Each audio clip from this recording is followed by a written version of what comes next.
자, 이제 교재 29쪽에 시험의 시행을 보도록 하겠습니다. 자, 그럼 시험의 시행이라고 돼 있는데 여기서 이제 진짜 시험 제도거든요. 공인중개사 시험은 매년 1회 이상 시행한다 이렇게 돼 있죠. 다만 시험 시행 기관장은 시험을 시행하기 어려운 부득이한 사정인 때는 당해년도 시험을 치르지 않을 수 있어요. 자, 그래서 시험은 매년 1회 이상 시행한다 이렇게 돼 있거든요. 아직 첫 시간이니까 뭐 이런 거 시험에 내지는 않습니다. 참고로 이제 말씀드리는데 그 시험 시기에 대한 부분인데 시험의 시기는 매년 1회 이상 시행한다. 1회 이상. 그래서 이제 우리 시험이요. 그 참고로 1회 시험이 언제 있었냐면 1985년도 9월 22일 날 있었어요. 1985년도에 이때 1회 시험이 있었습니다. 제가 이때 1학년이었죠. 1학년은 초등학교 1학년, 중학교 1학년, 고등학교 1학년, 대학교 1학년 있죠. 이거. 그래서 어쨌든 85년도에 제가 1학년이었습니다. 이거. 근데 지금 우리가 31회를 대비하고 있죠. 그러면 31회 시험은 2020년 있는 거예요. 그럼 이거 단순 계산해도 지금 현재 35년이잖아요. 근데 시험이 지금 현재 2020년 시험이 31회 시험이에요. 그러면 이게 단순하게 계산해도 시험이 매년 치러진 거 아니라는 걸 알 수 있죠. 그래서 시험이 2년에 한 번 치른 적이 있어요. 그래서 6회, 7회, 8회 2년에 이제 7, 8, 9회 이때는 이제 2년에 한 번 치렀고요. 이때는 상대평가였습니다. 그래서 99년도 이후서부터 이제 시험을 매년 치르기 시작하면서 이때 시험이 본격적으로 이제 본궤대에 오르기 시작했어요. 이게. 그래서 지금 현재 시험은 매년 1회 이상 시행한다 이렇게 돼 있는 겁니다. 그 돌아가신 고 노무현 대통령 있죠. 이분은 후보 시절에 공약사항 중에 하나가 자격시험을 1년에 2번 치르겠다. 이게 공약이었어요. 근데 진짜로 공약이었죠. 그래서 1년에 2번 치른다는 거는 사실상 어렵죠. 현실적으로. 자, 그래서 시험은 매년 1회 이상 시행한다. 이 정도 이해만 해두시고요. 넘어갈까요? 30페이지에요. 이제 시험의 공고가 지금 나오고 있죠. 시험 공고 나오는데 이 사이에 지금 빠진 내용 중에 하나가 일단은 출제위원에 대한 부분이 있거든요. 요거 잠깐 말씀드리고 시험의 공고를 보게 합니다. 그럼 그 출제위원에 대한 부분인데 이건 숫자가 나오기 때문에 한 번쯤 짚고는 가야 돼요. 그래서 우리 출제위원 있지 않습니까? 출제위원은요, 일단은 단순히 시험 문제만 출제하는 자가 출제위원이라고 하는 거 아니에요. 그래서 우리 법에 출제위원의 개념이 어떻게 되냐면 시험 문제를 출제를 하고 검토를 하고 선정을 하고 채점을 담당할 자 이렇게 돼 있어요. 그래서 출제위원의 개념이 시험 문제를 출제하고 검토하고 선정하고 채점을 담당할 자 이렇게 돼 있는데 이게 왜 이렇게 돼 있냐면요. 예를 들어서 우리 과목이 지금 중개사법 아닙니까? 그러면 공인중개사법을 출제할 위원으로 일단 4명이 위촉이 됐다. 그러면요. 일단 3, 4명한테 문제를 출제하도록 하죠. 산업일등에 위촉을 하면서. 그래서 이제 각 출제위원마다 40문제를 내게 하는 경우도 있고요. 또는 이제 30문제 또는 20문제를 이렇게 위촉을 합니다. 그래가지고 예를 들어서 문제가 100문제 정도가 나왔잖아요. 출제위원들이 출제한 문제가. 그러면 다른 출제인이 또 들어가요. 다른 출제인이 또 들어가고 여기서 40문제를 추려냅니다. 40문제를. 이게 왜 이렇게 돼 있냐면 만약에 출제위원 중에 한 명이 문제를 전체를 유출시킨 거예요. 그러면 이분이 그렇다고 하더라도 이분이 낸 문제가 여기 이 40문제에 다 들어갈 일이 없죠. 그러니까 시험의 신뢰도 때문에 이렇게 문제은행식으로 현재 출제해요. 그래서 결국은 이제 이 문제가 모의 테스트를 거쳐갖고 여러분들한테 최종적으로 이제 문제로 나가는 겁니다. 이렇게. 그래서 출제위원의 개념이 시험 문제를 출제하고 검토하고 선정하고 채점을 담당할 자. 이래 돼 있는 거예요. 이게. 그러면 출제위원이 시험의 신뢰도를 심히 저하시키는 행위를 했어요. 그러니까 시험 문제 출 등으로 시험의 신뢰도를 저하시키는 행위를 했다. 그럼 출제위원 위촉 금지해야 되죠. 그래서 이제 위촉 금지 기간이 5년이라는 거죠. 그래서 이 신뢰도자 출제위원회에서는 5년간 위촉을 금지하게 돼 있어요. 그래서 이 숫자 때문에 일단 이해는 해 두셔야 됩니다. 그래서 신뢰도자 출제는 5년간 위촉 금지고, 물론 시험 문제 유출 등으로 신뢰도를 저하시켰다. 그러면 이 출제위원회는요 5년간 우리 법에서는 위촉을 금지하는데 형법상 위계에 의한 공무집행방해죄라고 있어요. 이 범죄로 처벌됩니다. 그래서 지금 현재 이렇게 돼 있다는 거 이해를 해 두시고요. 그래서 전에는 이게 시험 문제 유출 문제가 상당히 심각했거든요. 근데 지금 현재 군사정권이 넘어가면서 문민정부로 넘어오면서 이런 유출 문제는 아예 쏙 들어갔습니다. 그래서 이렇게 됐고요. 저는 출제위원으로 갈 수 있을 것 같아요, 없을 것 같아요? 만약에 제가 출제위원으로 들어갈 수 있다면 여러분들이 대단히 유리해지겠죠. 제 성향을 아실 테니까. 그래서 학원 강의 경력이 있는 사람은 절대 출제위원으로 들어갈 수가 없습니다. 지금 현재 그래서 출제위원은 이렇게 돼 있다는 거 이해해 두시고요. 자, 그럼 이제 지금 30쪽에 시험 공고를 보겠습니다. 잠깐 말씀드렸듯이 우리 시험 공고는요, 2번 나와요. 그래서 예정 공고라고 지금 산업인력공단 부르는데 이게 계략상 공고예요. 그래서 계략상 공고는 매년 2월 28일까지 하게 돼 있습니다. 계략상 공고는 그러니까 시험의 일시, 시험의 방법 이것에 대하여 이제 매년 2월 28일까지 하게 돼 있고요. 그 다음에 세부 공고를 다시 한번 해요. 세부사항 공고를 다시 한번 하는데 이거를 이제 산업인력공단은 확정 공고라고 부르거든요. 그래서 이거는 시험 시행 전 90일까지 하게 돼 있습니다. 시험 시행 전 90일까지 세부적인 사항을 공고해요. 일시, 응시 수료 이런 부분들 전부 다 이제 90일 전까지 공고하게 돼 있는데 통상 그동안 이제 관행으로 봤을 때요. 7월 한 25일, 7월 25일쯤에 이제 세부사항 공고를 하고요. 8월 중순쯤에 인터넷으로 이제 원서 접수를 합니다. 그리고 이제 10월 달에 우리가 시험을 보고 있어요. 그래서 현재 이렇게 돼 있다는 거 일단 참고해 두시고요. 자, 그럼 이제 그 시험 공고에 대한 내용이 나왔고요. 시험의 응시 및 합격자의 결정 공고란 말 나와 있죠. 5번에 찾으셨습니까? 그럼 시험에 응시할 때는요. 응시수를 일단 납부하게 돼 있어요. 그래서 일단 그렇게 돼 있고요. 그 다음에 이제 시험 시행 기관장이 합격자를 결정한다 이랬지 않습니까? 그럼 여기서 잠깐 이제 첫 시간이니까 우리가 합격자 결정에 대한 부분을 잠깐 말씀을 드립니다. 지금 우리 시험이 1차가 있고 2차가 있다고 그랬잖아요. 우리가 원칙은 알고 가야 되는데 1차, 2차 시험을 동시에 시행함이 원칙이게요? 아니면 1, 2차를 다른 날에 보는 구분 시행함이 원칙이게요? 이거 우리가 원칙은 알고 있어야 돼요. 구분 시행이 원칙이에요. 이게 원칙입니다. 그러니까 1, 2차를 구분 시행한다는 얘기는 1차 시험을 보고 1차 합격자를 대상으로 2차 시험을 시행한다는 얘기예요. 이게 원칙이에요. 이게. 근데 물론 시험을 1에서부터 지금 30회까지 계속 1, 2차를 같은 날 동시에 시행을 해왔죠. 그러나 원칙은 구분 시행이 원칙이에요. 그러면 구분 시행할 때는 어떻게 되어 있냐면요. 1차 시험은 선택형으로 원칙을 한다 그랬어요. 선택형. 그래갖고 우리가 오지선다로 지금 골라내는 거잖아요. 1차 시험이. 그래서 1차 시험은 선택형으로 가고 있고요. 그 다음에 구분 시행할 때요. 2차 시험 있잖아요. 2차 시험은 논문형으로 갑니다. 이게 원칙이에요. 그러니까 논문형이라는 얘기는 이거 공인중개사 시험 제도를 논하라. 이런 식으로 낸다는 얘기죠. 그럼 시험이 참 재밌어질 거예요. 어쨌든. 그래서 이렇게 지금 돼 있다는 거죠. 그러나 시험을 시험 시행 기관장이 같은 날에 동시에 시행할 수 있어요. 1, 2차를. 이때는 2차 시험도 1차 시험의 방법으로 시행한다 그랬어요. 그렇기 때문에 지금 현재 1, 2차를 같은 날에 동시에 시행하면서 2차 시험도 1차 시험의 방법인 선택형으로 가고 있는 겁니다. 그래서 1에서부터 계속 논문형은 나온 적이 없고요. 1, 2차를 같은 날에 받았습니다. 이게.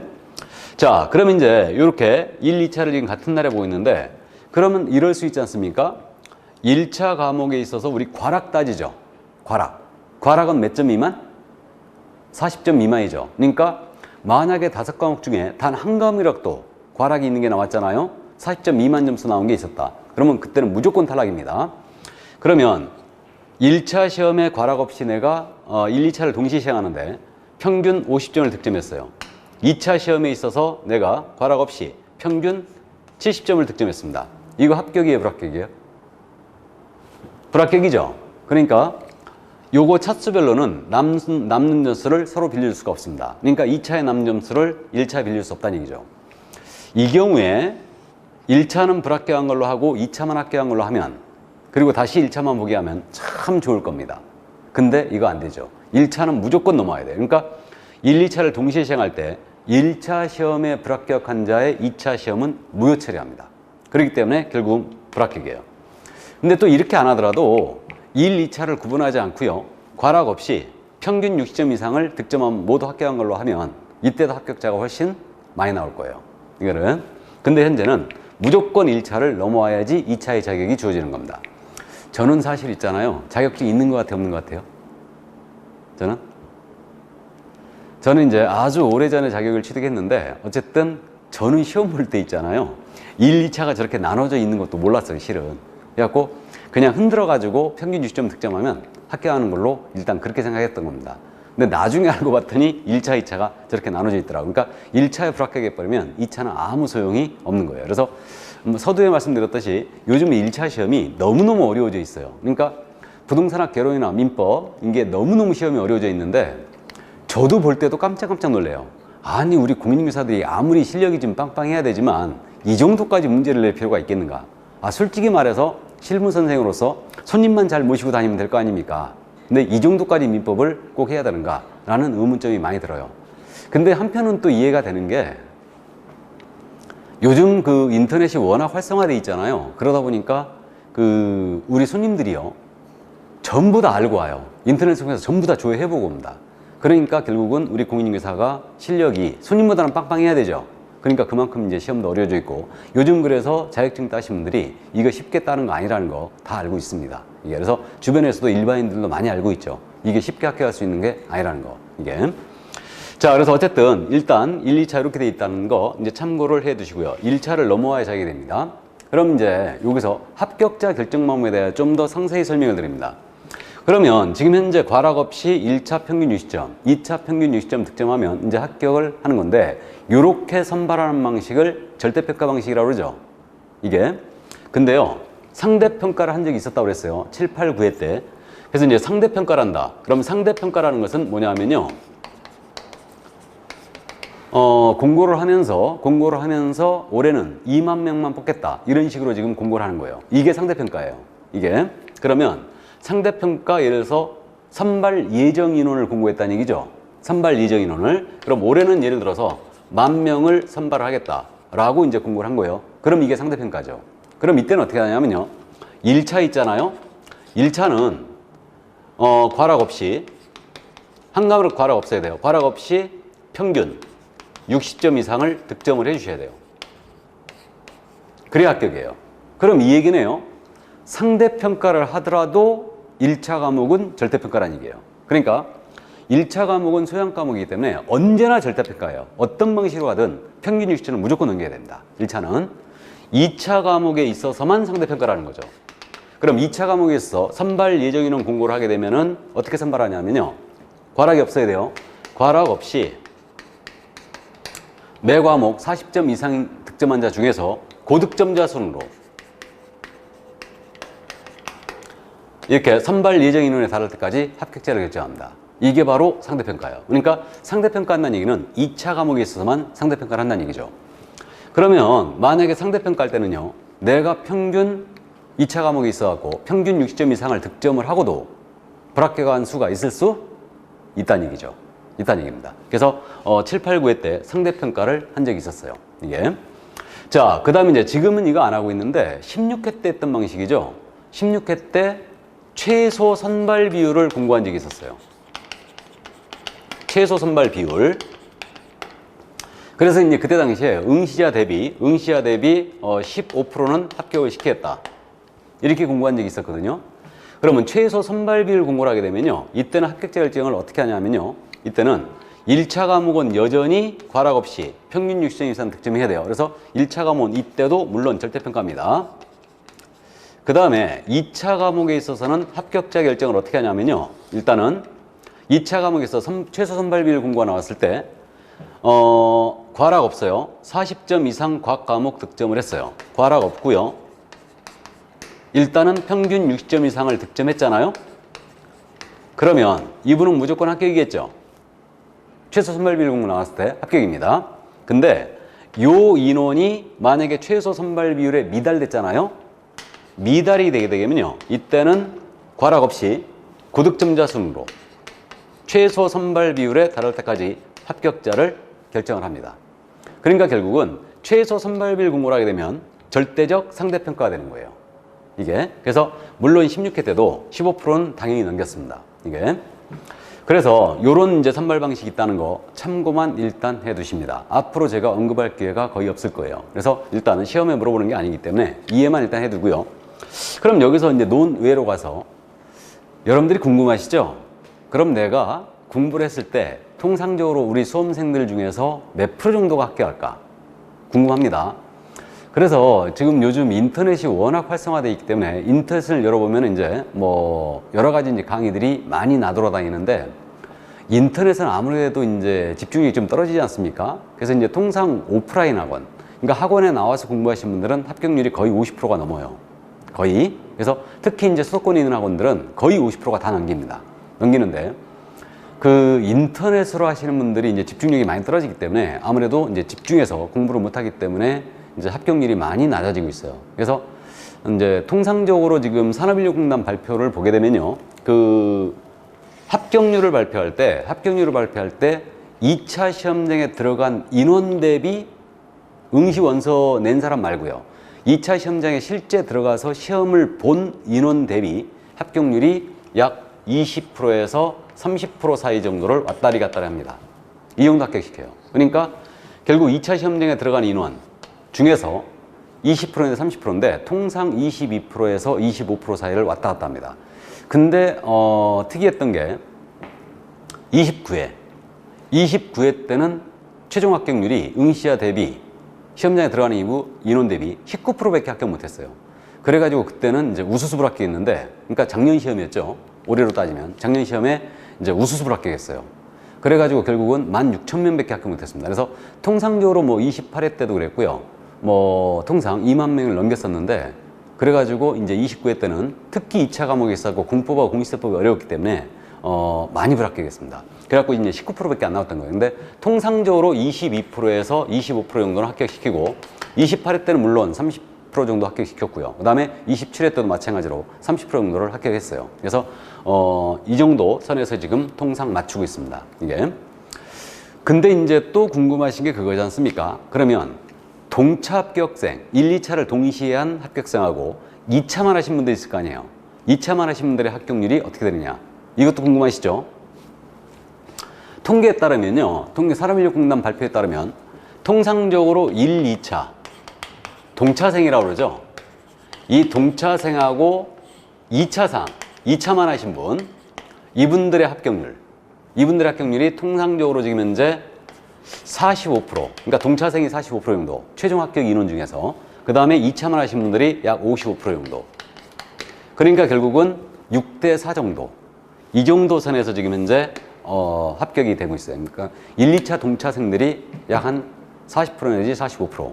그 다음에 이제 2차만 하신 분들의 합격률이 약 이제 합격하신 분들이 55% 정도 나와요. 그러니까 이 정도 선에서 결정되고 있고요. 그 다음에 이제 2차만 했을 때, 내가 1차 이제 넘어와서 2차만 공부했을 때 합격률이 몇 프로가 되느냐. 전에는 2차만 하신 분들은요, 오프라인 학원에서 나오게 되면 거의 100% 합격했어요. 그 다음에 이제 안 나오셔가지고 이제 대충 온라인으로 하시고 막 그러면 이제 80% 정도 합격했는데, 요즘은요, 지금 시험이 어려우다 보니까 1차만 하신 분들이 너무너무 많은 거예요. 그러니까 통상적으로 매년 2차만 보신 분들이 2만 명이 넘어요. 2차만 보신 분들이 2만 명이 넘는데, 이 2만 명이 넘는 인원의 합격률이요, 2차만 보신 분들 합격률이 굉장히 안 좋아요. 몇 프로 정도 될 것 같습니까? 2차만 했을 때 합격률이 생각보다 안 나옵니다. 절반이 안 돼요. 그래서 통상적으로 지금 현재 그 29회 때였죠. 29회 때 2차만 보신 분들이 우수습을 합격했는데, 29회 때 2차만 보신 분들의 합격률이 산업인력공단은 45% 정도라고 발표했거든요. 근데 제가 통계낸 바에 따르면 41% 정도밖에 못했어요. 그러니까 결국은 2차만 보신 분들의 합격률이 지금 현재 45%, 그러니까 40% 선에서 지금 놀고 있다는 거죠. 그러니까 이거는 전보다 엄청나게 떨어진 숫자예요, 지금. 그러니까 그 2차만 공부해가지고 불합격한 얘가 절반이 넘는 인원이 불합격했다는 거죠. 그게 이제 왜 그러냐면요, 온라인으로 하기 때문에 이런 문제가 생기는 거예요. 그래서 온라인은 집중력이 많이 떨어지지 않습니까? 그러다 보니까 더군다나 오프라인 학원 쭉쭉 보면요, 2차만 하신 분들이 거의 학원에 안 나와요. 그러니까 학원에 이제 2차만 하신 분들이 나오면 그분들이 거의 다 합격을 해버리는데, 온라인으로 이제 집중해서 이제 공부를 안 하신 분들이 대부분 이제 불합격을 많이 하고 있습니다. 그래서 생각보다 많이 불합격하고 있어요, 지금. 2차만 하셔갖고. 2차만 해갖고 내가 불합격했다. 그럼 수험 기간이 기본적으로 3년을 가고요. 그 정신적 타격은 아주 이루 말할 수가 없죠. 이게. 그래서 어쨌든 동차에 모두 끝내시길 바랍니다. 그래서 일단 시험을 시작을 했으면 일단 난 수험생이다 하고 이제 시간 스케줄을 철저히 관리하셔가지고 내 자기 관리가 좀 필요합니다. 그래서 이제 되도록이면 이제 오프라인 쪽에서 나와서 하는 것도 어떻게 한 방법이 될 수 있어요. 그러니까 오프라인에 이제 나와서 공부하고 이렇게 여러분들이 집중하기가 조금 매일 나오는 게 이게 좀 힘들지는 몰라도 이걸 수험 기간을 단축시킬 수 있다는 거죠. 그러니까 그런 것도 한 번쯤 생각을 한번 해보시기 바랍니다. 자, 그래서 일단 합격자 공고와 관련해서 합격자 결정까지 다 살펴봤습니다. 이게 자, 그럼 이제 그저 30쪽의 맨 밑인데 합격자 공고를 이제 합니다. 그러니까 우리 30회 시험 같은 경우는 지금 11월 27일 날 합격자 발표를 하겠다, 합격자 공고를 하겠다라고 지금 현재 예정하고 있거든요. 그럼 합격자 공고가 나왔지 않습니까? 그럼 자격증 교부를 해야 돼요. 그래서 자격증은 일단 시도의사가 교부한다고 그랬는데 요 자격증 교부는요, 합격자 공고가 나왔지 않습니까? 그럼 이때로부터 한 달 내에 주게 돼 있어요. 1월. 이걸 기억하라는 얘기예요. 그래서 이제 경기도에 주소지를 두신 분은 경기도의사한테 자격증을 받으시는데 한 달 내에 주게 돼 있다. 한 달 내에. 그럼 원칙적으로요, 경기도청이 지금 수원에 있지 않습니까? 그러니까 수원에 가서 이제 제2청사는 의정부에 있지만 그 수원 경기도청에 가고 자격증을 받아 오셔야 되는데 경기도가 워낙 넓잖아요. 넓다 보니까 경기도도 그렇고 서울시도 그렇고 인천도 마찬가지인데 각 시도가 거의 그렇게 하는데 시군구로 뿌려줘요. 그러니까 내 주민등록증관할 시군 구청장한테 자격증을 전부 다 뿌려줍니다. 그래갖고 12월 초쯤에 가게 되면요, 내 자격증이 시군구에 와 있어요. 12월 초쯤에 가면. 그래갖고 거기서 이제 찾아가셔도 됩니다. 물론 이제 택배 배송이라든가 우편 배송도 일단 가능해요. 신청하면. 그래서 일단은 자격증을 원래 도청을 가야 되는데 시군구로 뿌려준다는 점. 그래서 한 달 내에 교부한다는 점. 이 정도 이해해 두시고. 자, 그러면 이제 자격증 교부와 다 관련해서 봤고요. 자격증을 그럼 분실했다. 그럼 당연히 이제 그 자격증 발급 시도사에게, 교부 시도사에게 재교부 신청하면 됩니다. 자, 그럼 이제 마지막으로 31쪽으로 자격증 양수 금지란 말 나와 있죠. 그래서 우리 자격증은 당연히 권리를 넘긴다. 양도죠. 그 다음에 빌려준다. 당연히 대여예요. 그래서 자격증은 양도하는 일은 거의 있을 수가 없고요. 양도 대여. 다른 사람에게 성명을 사용하여 업무하게 하는 것도 마찬가지인데 그건 후일 자세히 대해 설명을 드리고요. 빌려주는 거 당연히 안 됩니다. 우린 전문 자격증이니까 당연한 얘기예요. 이거 양도 대여 모두 금지인데 여기서 참고로 또 이거 예를 들어서 남편이 자격을 취득했어요. 그 처한테 중개사무소를 열어줍니다. 처한테 이거 대여다 아니다. 이거 부부는 일심동체다 해갖고 이거 대여 아니다 그러면 안 돼요. 대여입니다.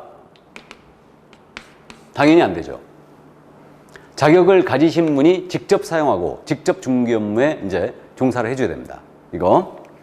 그래서 이제 안 되고요. 그렇다면 또 마찬가지로 아드님이 자격을 취득했어요. 아들이 자격을 취득해서 그 아버님께 중개사무소를 열어주는 겁니다. 대여다 아니다? 역시 대여다. 그러니까 당연히 이거 안 됩니다. 그래서 자격을 가지신 분이 반드시 중개사무소에 직접 근무하면서 업무를 수행해줘야 됩니다. 그래서 이건 전부 다 대여로 간다는 점.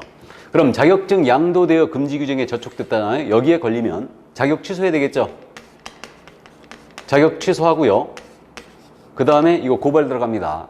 형사처벌 1년 이하의 징역 또는 1,000만 원 이하의 벌금에 처해요. 그래서 자격증 양도 대여는 당연히 이제 금지가 돼 있고요. 그 다음에 이제 8번에 공인중개사 사칭 금지란 말 나와 있죠. 그래서 우리는 공무원 사칭하면 안 되듯이 공인중개사가 아닌 자 있잖아요. 공인중개사가 아닌 자는 공인중개사 또는 이와 유사 명칭을 사용하면 안 됩니다. 그러니까 일반인으로 하여금 공인중개사로 오인할 소지가 있는 그런 명칭을 사용하면 안 된다는 얘기예요. 그래서 유사 명칭 사용 다 금지입니다. 그래서 사칭이 금지되어 있어요. 만약에 사칭하다 걸렸잖아요. 사칭하다 걸리게 되면 이때는 1년 이하의 징역 또는 1,000만 원 이하의 벌금에 처합니다. 이거. 여기서 말이에요. 여기서 잠깐 참고입니다. 우리가 지금 한 번쯤 중개사무소 다 다녀오셨습니다. 다녀오셨는데 이런 사무소 많이 보셨죠? 이게 중개사무소인데 A가 자격증을 걸었어요. 걸었습니다. 이분이 중개사무소 오픈을 했다는 얘기죠, 사실은. 근데 알고 봤더니 실질적으로 갑이란 분이 계시는데 이분이 이 사무소의 사장이라고 불러요. 이런 사무소 많이 보셨죠? 그러니까 이분이 부동산 하셔가지고 돈 좀 따셨습니다. 자격증 딸 자신 없는 거죠. 그래갖고 공인중개사를 고용해서 이 사무소에 자격증을 걸게 하고 업무를 하고 있는 거예요. 이런 사무소를 우리는 지금 현재 실무적으로 약 한 그저 30% 정도가 이런 사무소를 지금 추정을 하고 있거든요. 굉장히 많아요. 생각보다 많습니다. 특히 우리도 이제 합격을 했으면 일단 경험을 쌓고 중개사무소를 오픈하기를 원하잖아요. 그러다 보니까 자격증을 걸어주고 내가 가서 이제 이분한테 일을 배우는 거죠. 이게. 이런 사무소에 그러면 이 경우에 이거 자격증 대여 아니냐 이런 문제가 생기죠. 자격증 대여 아니냐 이런 문제가 생기는데 이분이 자격증을 거신 분이 이 중개사무소에 출근하잖아요. 출근을 하면은 이때는 대여가 아니에요. 그렇게 보고 있어요. 직접 업무를 수행하고 있다는 얘기죠. 그럼 대여가 아니에요. 그런데 자격증을 거신 분이 이 중개사무소에 출근을 안 하지 않습니까? 안 하게 되면 이건 똑 떨어지는 대여예요. 대여로 갑니다. 이거는. 그래서 사실은 이제 이렇게 자격증을 걸어주고 중개 업무를 하고 있는데 공인중개사의 가장 큰 적은 누구게요? 공인중개사의 가장 큰 적. 공인중개사죠. 그래서 여기는 말이에요.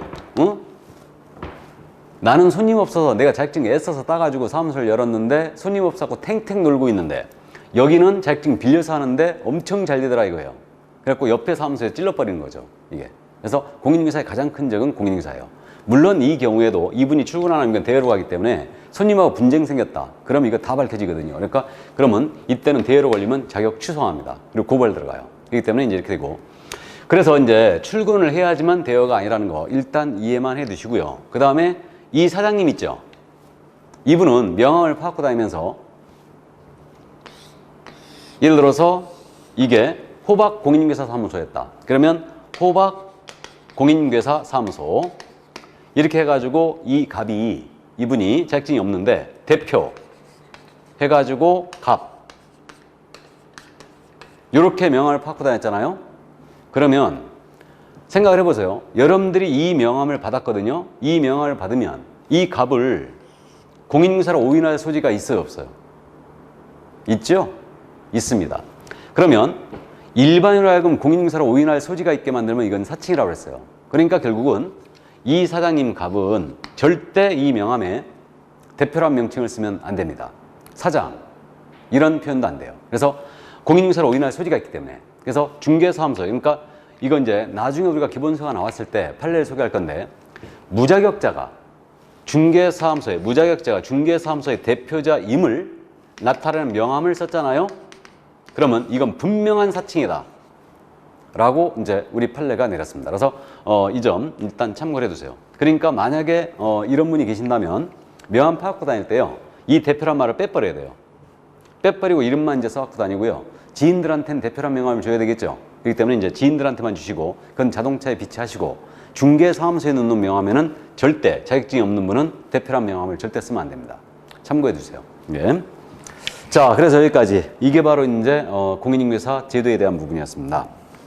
자, 그럼 여기까지 하고요. 이제 앞으로 다시 돌아갈까요? 앞으로 돌아가서 이제 총칙을 보도록 합니다. 그래갖고 이제 18페이지로 돌아왔는데 18페이지 찾으셨습니까? 부동산 중개업의 변천 과정이라고 나와 있죠. 이건 중개업의 역사를 얘기하는데 이거는 그냥 통과하겠습니다. 그 다음 이제 그 19페이지에 공인중개사 법령 그래갖고 공인중개사 법령의 구성 및 목적이란 말 나와 있죠. 이것도 그냥 넘깁니다. 넘겨서 20페이지 맨 위에 양괄호 1번 공인중개사법 이렇게 돼 있죠. 그래서 잠깐 첫 줄, 두 번째 줄, 세 번째 줄 잠깐 읽어드리면요. 공인중개사법은 공인중개사의 업무 등에 관한 사항을 정하여 그 전문성을 제고하고 부동산 중개업을 건전하게 육성하여 국민경제 이바지함을 목적으로 국회에서 제정한 법률이다. 이래놨죠? 지금 방금 읽어드린 게 우리 공인중개사법 제1조예요. 법의 지정 목적. 그래서 공인중개사의 업무 등에 관한 사항을 정하여 그 전문성을 제고하고 부동산 중개업을 건전하게 육성하여 국민경제 이바지함을 목적으로 한다. 이게 우리 법의 지정 목적입니다. 참고해 두시고, 제가 지금 말씀드리고 싶은 게 1번의 공사법이고 2번이 공사법 시행령이라고 되어 있고 3번이 공사법 시행규칙이라고 되어 있죠. 자, 그러면 제가 서두에 말씀드리길 우리 과목이 크게 법령과 실무로 구성되어 있다고 그랬죠, 지금. 이렇게 공인중개사 법령이 있고 실무가 있다고 그랬습니다. 이렇게 지금 나눠져 있다고 그랬는데 출제 비중은 일단 7대 3 정도. 근데 최근 시험은 8대 2 정도로 지금 출제하고 있는데, 이 법령은 일단 공인중개사법과 부동산거래 신고 등이라는 법률로 구성되어 있다고 그랬어요. 그러면 여기서 법령이란 표현이 이게 뭐냐? 이걸 잠깐 말씀드리고 합니다. 이 법령이라는 것은 법의 3단계 구조, 이걸 합친 걸 얘기하는데, 그러니까 공인중개사법이라는 게 있죠. 그럼 이 법이라는 것은 국회에서 제정되지 않습니까? 그러면 국회에서 법이 제정되면 정부로 이송을 해요. 그럼 대통령은 법을 공포하면서 이 법을 시행하게 됩니다. 그럼 정부에서 법을 시행함에 있어서 필요한 사항들이 나올 거라 이거예요. 이때 정부에서 정하는 형식이 있죠. 이 법을 시행하기 위해 필요한 사항들을 정하는 사항이 있는데, 대통령령 형식으로 만들면 이걸 시행령이라 그래요. 다시, 대통령령 형식으로 만들면 이게 뭐라고요? 시행령. 그래서 공인중개사법 시행령이라는 게 있어요. 그래서 이 시행령은 다른 말로 대통령령이라 합니다. 대령이라 표현하겠습니다. 그 다음에 소관부처 장관령 형식으로 만드는 게 있어요. 이걸 공인중개사법 시행규칙이라고 해요. 그래서 시행규칙은 소관부처 장관령이에요. 그래서 시행규칙이 있습니다. 그래서 공인중개사법 시행규칙이 있는데, 그럼 우리는 부동산에 대해서는 담당 장관, 소관부처 장관이 국토교통부죠. 그렇기 때문에 우리 공인중개사법 시행규칙은 다른 말로 국토교통부령이라고 그래요. 그래서 국토부령 이렇게도 부르죠. 그래서 법의 3단계 구조가 바로 이거예요. 법은 일반적으로 이런 구조를 띠고 있죠. 그래서 국회에서 제정되면 정부로 이송하면 정부에서 시행령과 시행규칙을 정한다는 얘기죠. 이건 국회 통과 사항이 아니에요. 그래서 시행령은 다른 말로 대통령령이라고 부르고 있고, 시행규칙은 다른 말로 국토교통부령이라고 부르는 겁니다. 그래서 이 세 가지, 법, 영, 령 이렇게 돼 있잖아요. 그래서 이 세 가지를 합쳐서 우리는 법령이라고 부르고 있어요. 법령이라고 부르는 겁니다. 그러면 공인중개사법은 마지막 조가요 51조예요. 다음에 시행령은 마지막 조가 38조입니다. 다음에 시행규칙은 마지막 조가 29조예요. 그럼 우리 공인중개사 법령은 모두 합쳐도 조문수가 시행규칙까지 합쳐도 118개의 조문밖에 안 돼요. 그렇기 때문에 우리는 조문수가 적기 때문에 다른 과목에 비해서 일단 고득점하는 과목이고요. 고득점하는 과목이고, 그 다음에 이제 여러분들이 쉽게 접근하고 쉽게 이해를 합니다. 그래서 시험에서 아주 절대적인 영향을 미치는 게 바로 우리 과목이에요. 그러니까 우리 과목을 득점하지 않고는 자격증을 가져가기가 힘들어지죠. 예. 그래서 일단은 요 118개 조문밖에 안 돼요. 그럼 민법은 여러분들이 참고로 마지막 조가 몇 조인지 아십니까? 민법은 1118조가 마지막 조예요. 우리보다 무려 1000개의 조문이 더 많아요. 물론 우리 시험범위에 민법 1118조의 조문이 모두 들어가는 건 아니지만, 일부가 들어가지만 그래도 엄청나게 많습니다. 민법만 해도. 그래서 여러분들이 어려워하고 있어요. 그럼 여기서요, 잠깐 또 여담입니다만, 우리 과목을 그럼 만약에 시험에서 60점을 득점했다. 공인중개사법을 시험에서 합격할 수 있게 없게요? 없습니다. 우리 과목을 만약에 60점을 득점했잖아요? 그럼 제가 장담하겠는데 100% 불합격이에요. 1%의 가능성도 없어요. 우리 과목을 60점 정도로 공부했다면 상대적으로 2차 과목에서 어려운 공법하고 공시세법을 절대 60점을 득점 못할 거니까. 그러니까 불합격으로 가는 거예요. 이게. 그래서 60점 맞고 이제 합격한 사례는 15회 시험, 특이했던 15회 시험 외에는 없었던 걸로 기억하고 있고요. 그러면 만약에 10점을 올려서 우리 과목을 시험에서 70점 득점했다. 그럼 합격할 수 있느냐? 이것도 70점도 불합격을 합니다. 왜 그러냐면 10점 득점해갖고는 다른 과목, 공법하고 공시세법에서 이거 거의 합격을 못해요. 합격 못합니다. 그럼 5점을 올려가지고 만약에 75점을 득점했지 않습니까? 우리 과목을 시험에서. 그러면 합격할 수도 있고 안 할 수도 있는데 거의 한두 개 차이로 우리 과목 75점 맞으면 불합격할 겁니다. 물론 조상이 나라를 구하신 분은 합격할 수도 있을 거예요. 이거.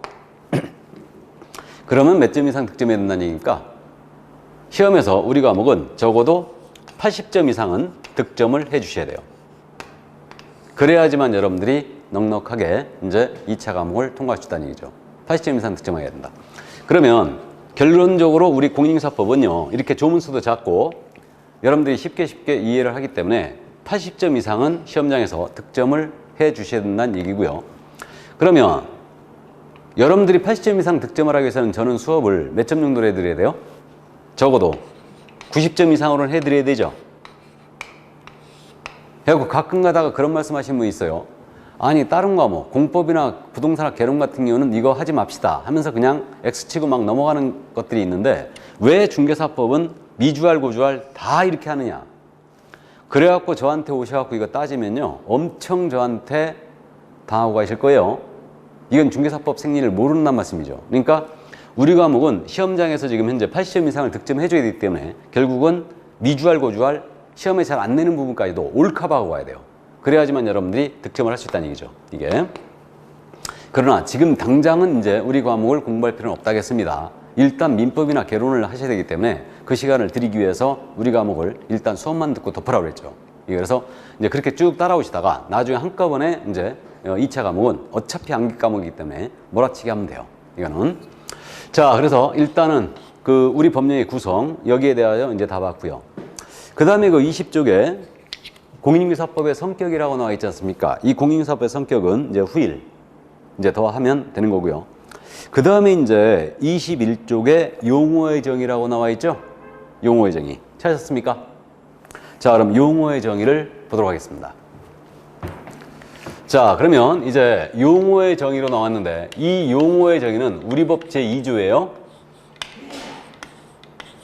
앞으로 이 용어들이 나오게 되면 이 용어로 쓰겠다, 이 의미로 쓰겠다 이 말인데 용어의 정의는 시험에서 무조건 출제합니다. 그러니까 6개 용어의 정의가 2조에 내려져 있고요. 이 6개의 용어의 정의를 정확하게 암기를 해주셔야 돼요. 이거를. 그래서 이 용어의 정의에서 첫 번째 등장하는 게 바로 중개에 관한 정의예요. 중개. 자, 그럼 중개에 관한 정의가 첫 번째 등장했습니다. 우리는 중개에 관한 사항을 규정한 법이라고 했죠. 그럼 제가 21조 중개 그래가지고 양괄호 1번에 정의 이렇게 돼 있잖아요. 잠깐 읽어드립니다. 중개라 함은 공인중개사법에 규정된 중개대상물에 대하여 여기서 끊어보세요. 끊고 거래 당사자 간에 여기서 끊어보시고 매매 교환 임대차 그 밖의 권리의 득실 변경하는 행위를 여기서 끊어보시고 알선하는 것. 자, 지금 중개의 정의가 공인중개사법에 규정된 중개사물에 대하여 거래 당사자 간에 매매 교환 임대차 그 밖의 권리의 득실 변경하는 행위를 알선하는 것. 일어났거든요.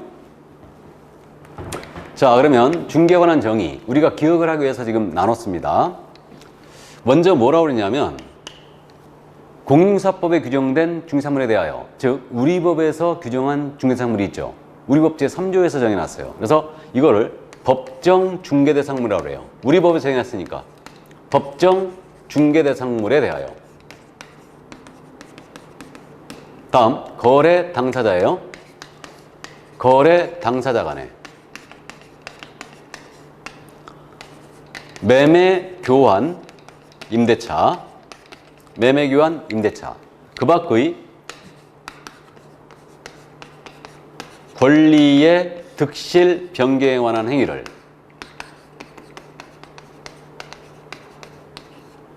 알선하는 것 이랬습니다.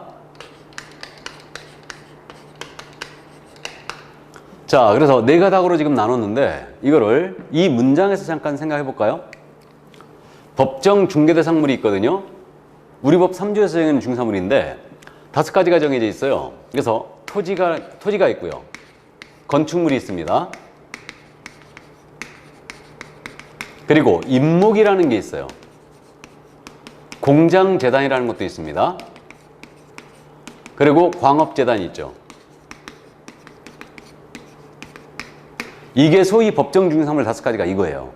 토지, 건물, 임목, 공장재단, 광업재단, 이것입니다. 이 5가지에 대하여 거래 당사자예요. 사고자 하는 자, 팔고자 하는 자, 세를 놓고자 하는 자, 세를 놓고자 하는 자 사이에 매매, 교환, 임대차, 그 밖의 권리의 득실, 변경에 관한 행위죠. 그러니까 권리의 득실, 변경의 대표적인 예시가 매매, 교환, 임대차예요. 이것을 알선을 한대요. 그럼 알선의 사전적 의미는 뭐냐면 거래가 성립되도록 주선하는 일체의 행위를 알선이라고 합니다. 거래가 성립되도록 주선하는 일체의 행위, 이것이 바로 알선이에요. 그럼 이 알선은 다른 말로 소개란 말로 바꿀 수 있죠. 또 매개를 해준다, 또 주선을 해준다, 이런 말로 바꿀 수 있어요. 그럼 중개라는 건 뭐냐면 이 5가지 물건에 대한 당사자 간의 거래죠. 이 거래를 소개하는 거예요. 이게 중개입니다. 그럼 이걸 고스란히 암기해야 되니까 그림으로 잠깐 그려봅니다. 자, 이 토지가 있는데 이 토지를 갑이 갖고 계세요. 이것을 을과 거래하신답니다. 이 거래를 A가 소개하고 있어요. 이게 중개의 기본 그림이고 앞으로 이 그림을 여러분들은 굉장히 자주 보실 겁니다. 그러면 갑과 을 사이에 이 토지에 대하여 사고 파는 계약을 하는 거예요. 이 계약의 이름을 뭐라고 합니까? 매매. 다음에 갑이 갖고 있는 토지를 을이 갖고 있는 토지와 맞바꾸는 계약을 해요. 이때 계약 이름이 교환. 다음에 갑이 이 토지를 을한테 세를 놓습니다. 이때 체결되는 계약은 임대차겠죠. 그 밖에 이 토지에 성립할 수 있는 권리들이 있어요. 이건 민법 시간에도 공부하는데 전세권 설정행위가 있고, 다음에 이 토지를 을한테 저당 잡히고 돈을 빌릴 수도 있죠. 저당권 설정행위도 있을 수 있고 지상권이 있을 수 있고요. 이런 토지에 대해 성립할 수 있는 각종 권리의 득실, 변경에 관한 행위예요. 이런 행위들이 있을 수가 있는데 이러한 행위들을 소개하는 게 모두 중개입니다. 이게 그러면 토지는 지금 중개대상물이죠. 그 다음에 갑과 을이에요. 갑과 을은 거래의 당사자가 되는 겁니다. 그 다음에 또 여기 권리의 득실 변경이 있죠. 이 부분은 바로 이 부분이 되는 거고 이 부분이 알선이에요. 이게 그럼 이제 중개라 함은 법정 중개대상물에 대하여 거래 당사자 간의 매매, 교환, 임대차, 그 밖의 권리의 득실 변경을 알선하는 것. 이게 중개예요. 이게 중개입니다. 그래서 이게 이제 중개의 정의로서 이렇게 이제 기억을 해 주시고요. 자, 그러면 여기서 말이에요. 지금 이 알선이라는 거 있지 않습니까? 이거는 제3자적 입장에서 당사자의 거래를 도와주고 있죠, 지금. 그러니까 소개라는 거예요. 이게 중개입니다. 그럼 여기서 잠깐 이제 우리가 좀 따져볼 점이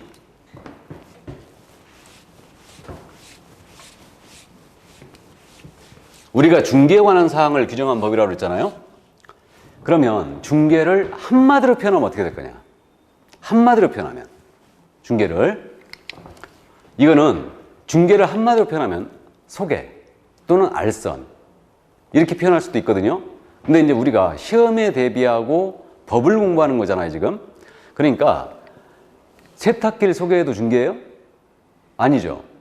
아닙니다. 그러니까 한정을 좀 해줘야 돼요. 그러니까 중개를 한마디로 표현하면 뭐라고 할 수 있냐면 법정 중개대상물 있죠? 법정 중개대상물에 대한 알선이에요. 한마디로 표현하면 이게 중개예요. 법정 중개대상물에 대한 알선. 그러니까 우리가 실생활에서 소개해 줄 수 있는 물건은 엄청나게 많습니다. 토지도 있고 건물도 있고 임목, 공장재단, 광업재단도 있고요. 나아가 자동차도 있고 항공기도 있고 선박도 있고 뭐 세탁기, 냉장고, 기계 여러 가지가 있는데 우리가 소위 중개라고 정의하는 것은 이 5가지 물건에 대한 거래를 소개해야 돼요. 그래야 중개예요. 이게 그러면 교탁 거래를 소개한다. TV, 냉장고 거래를 소개한다. 중개 아니란 얘기죠. 그 얘기입니다. 그래서 결국 한마디로 표현하면 중개대상물에 대한 소개, 알선 이게 바로 중개예요. 그러면 중개대상물이 아닌 것의 거래를 소개하는 거예요. 그럼 중개 아니란 얘기죠. 아니란 얘기입니다. 그럼 예를 들어서 세탁기 매매를 소개합니다. 중개 아니죠? 아닙니다. 중개사물이 아니니까. 또 우리 자동차 거래를 소개합니다. 중개사물 아니죠? 그러니까 이건 중개가 아니에요. 그 다음에 소개하는 행위가 아닌 것도 중개 아닙니다. 그래서 이 알선은 소개라고 했는데, 소개라는 것은 제3자적 입장에서 당사자 거래를 도와주는 행위예요. 이게 소개입니다. 이게 알선인데, 그러면 우리가 잘 알고 있는 컨설팅을 한번 생각해 볼까요? 주변에서 컨설팅 많이 보시는데, 이 컨설팅이라는 행위, 간단한 예를 잠깐 보면요. 이 토지가 있거든요. 이 토지를 갑이 갖고 있어요. 이 토지를 갑이 갖고 있는데, 이 토지를 갑이 팔려고 합니다. 그래가지고 이제 팔려고 하는데, 컨설팅 업체가 있더라고요. 이자한테 가고 조언을 구하는 거죠. 내가 이 토지를 팔려고 하는데 수익을 극대화할 수 있는 방안이 뭐가 있겠는가? 라고 조언을 구해요. 그러자 컨설팅 업자가 그러는 겁니다. 이게 덩치가 너무 크니까 분필을 해라. 쪼개라. 하나하나 쪼개가지고, 즉 200평, 300평으로 쪼개가지고 하나하나 팔아치워라. 이런 게 수익을 제일 극대화하겠다. 라고 그 방안을 지시합니다. 이게 바로 대표적인 부동산 컨설팅이에요. 기획부동산들이 이런 짓거리 많이 하고 있죠, 지금. 어쨌든 그래서 이게 컨설팅인데, 그럼 이 컨설팅이라는 행위는 결국은 소유자에게 상담을 해주고 있을 뿐이죠. 제3자적 입장에서 당사자 거래를 도와주는 것이 아니에요. 그러면 컨설팅은 소개다 아니다? 아니에요. 알선이 아닙니다. 그러므로 이거 중개다 아니다? 중개가 아니에요. 그래서 컨설팅은 중개가 아닙니다. 나아가 분양대행 잠깐 생각해 볼까요? 분양대행. 분양대행이 과연 중개냐? 이 문제인데, 예를 들어서 이게 이제 건물이에요.